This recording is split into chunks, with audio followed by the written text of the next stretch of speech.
Hi guys, welcome. We are live with our self-leadership reading club.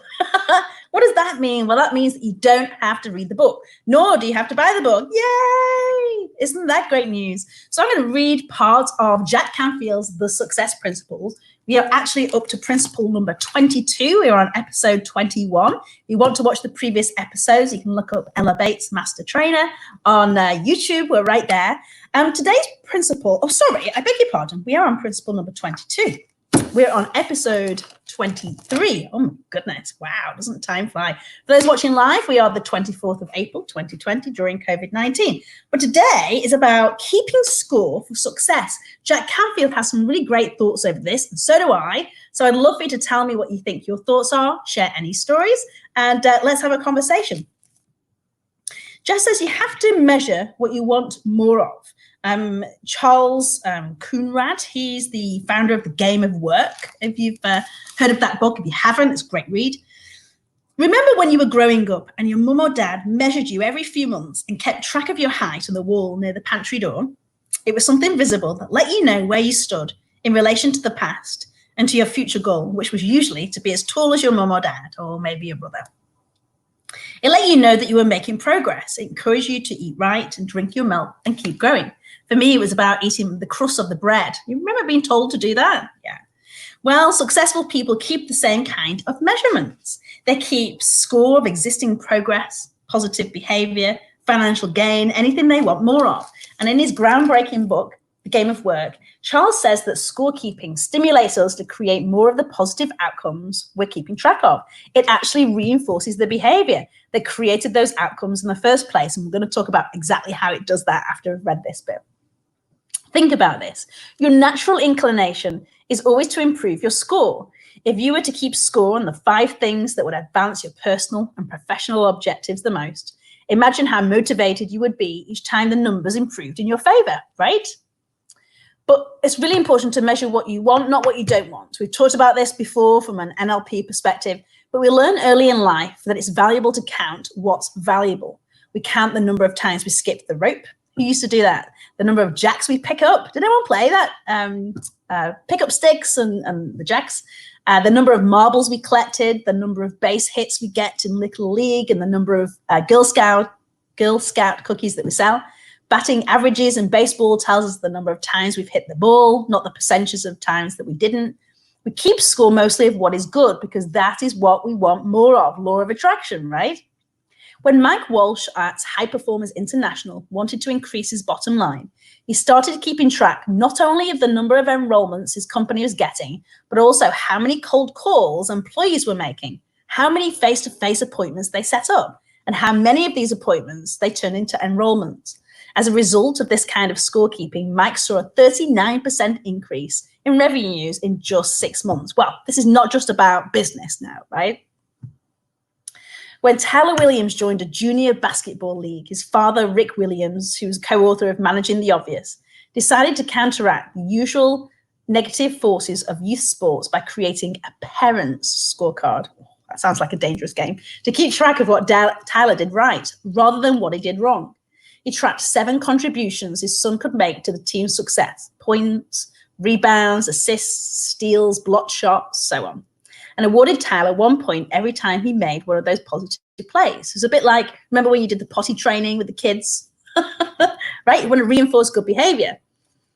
Whereas the statistics kept the coaches centered chiefly on points and rebounds, the 2 traditional forms of measurements used in junior basketball, Tyler's dad's scorecard awarded points for virtually everything positive accomplished during the game.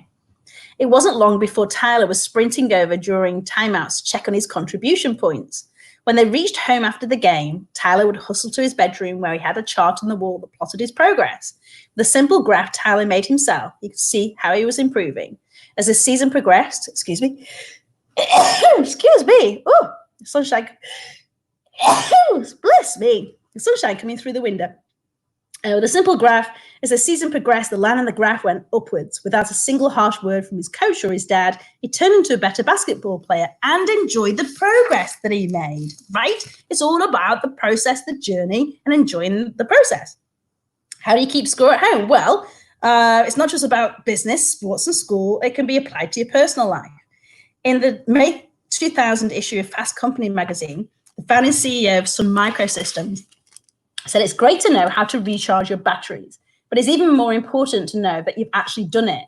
I track how many times I get home in time to have dinner with my family. My assistant reports the exact number to me each month. I've got 4 kids, aged 7 to 11. Imagine. Spending time with them is what keeps me going. Your company measures its priorities. People also need to place metrics around their priorities. I'm going to say that again. You need to place metrics on your priorities. I spend around 50 hours a week at work, and I can easily work for 100. So I always make sure that at the end of it all, I get home in time to eat with my kids. Then I help with the homework, play games. My goal is to be home for dinner at least 25 nights a month. Having a target number is key. People in my business who are lucky if they make it home 5 nights a month. I don't think that I'm any less productive than these people. So you need to start keeping score today on what your priorities are. So I want to hear examples of what they may be from you. What do you think the kind of things that you need to be prioritizing? Right? Is it how frequently you intermittent fast if you're following the keto diet, for example? Is it how frequently you meditate if you have a goal of meditating more this month? Is it how frequently you spend time with yourself, or spend time with your friends, or spend time, whatever your priority is right now? Maybe it's how often you've worked out. Whatever it is that you decide, you cannot measure it. You cannot manage it. You can't measure it. I'm going to say that again. You cannot manage it if you cannot measure it. Measuring success is really, really important. And I'm going to tell you a couple of reasons why. So first of all, one of the beauties of measuring success is that you get to celebrate, and you absolutely should celebrate milestones. So for example, Tyler, we talked about in basketball. Let's say his aim was to get to 40 points in a month, right? Let's just guess at that. And when he got to 20, he could celebrate and say, oh, I'm halfway through and there's more than half the month left, right? He gets to celebrate. When you are telling yourself that you're celebrating, and however you celebrate, and that could be like happy dance, right through to you purchase something for yourself, or you have a great cup of tea or a glass of wine at the end of the day, whatever it is. Maybe it's playing a special game. Maybe it's, staying up late, whatever that thing is. The second we start to celebrate, you activate part of your brain that goes, oh, we're celebrating, where dopamine floods the brain. And dopamine is a happy hormone that makes you feel really, really great. Now, anything where dopamine is flooded into your brain wants to do more of it, okay? So it'll want to celebrate more. And the connection is you celebrated because of points from basketball. So you will do better to get more points, which means more positive contributions to the team, which means better team performance, which means happier players, happier parents, happier coach, the school's happy, and so on and so forth. It has this massive, massive domino effect on things. When you can measure something, you can manage it beautifully. Flood your brain with dopamine. These are really, really great, simple, easy techniques that you can do in your life. Not only that, you want to have this sense of accomplishment. Tony Robbins talks about the 6 basic human needs. And this is different than Maslow's hierarchy of needs. So they are, I'm going to try and remember them now. They are growth, contribution, love, significance, connection, and something else. I can't remember right now, right? But he talks about it. And significance is quite high for some people. For me, it's quite high. The reason why I like significance is I want to be that leader that people come to for this particular knowledge. Not because I want, the big head and stuff like that, but I want to feel significant in my area of my industry, the learning industry, right? So that sense of accomplishment. How many of you out there like to tick things off? Bing, right? How many of you out there like to do this on the to-do list? It gives us this sense of accomplishment. When we have that, it lights up our eyes, it fills the brain full of dopamine, and we get really excited. Your brain's like, let's do more of that. Let's do more of it, right? It's fulfilling a human need. And a lot of us have that need for that sense of accomplishment, that fulfillment, whatever that is that fulfills you, right? It's all about the journey, not the destination. Always, always, always. How many of you have had, maybe you had a coin jar, right? And you said when you got to the top of the coin jar, you would treat yourself to, a new outdoor conversation set for the patio. Or maybe it's a small coin jar and it's a trip to Legoland with the kids, or whatever it is that you had, and you're constantly looking at it and going, oh, we're up to a certain line now, right? We're halfway through. Let's celebrate. Celebrating together with people creates more dopamine together, which has this massive, massive knock-on effect, right? Think about all the things that you celebrate like that. Yeah. Let me tell you something. We do things for feelings.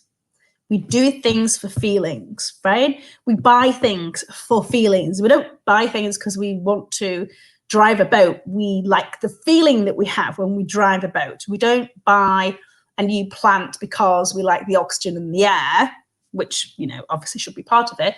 But we like buying the plant because it's beautiful and it's how it makes me feel. So think about that.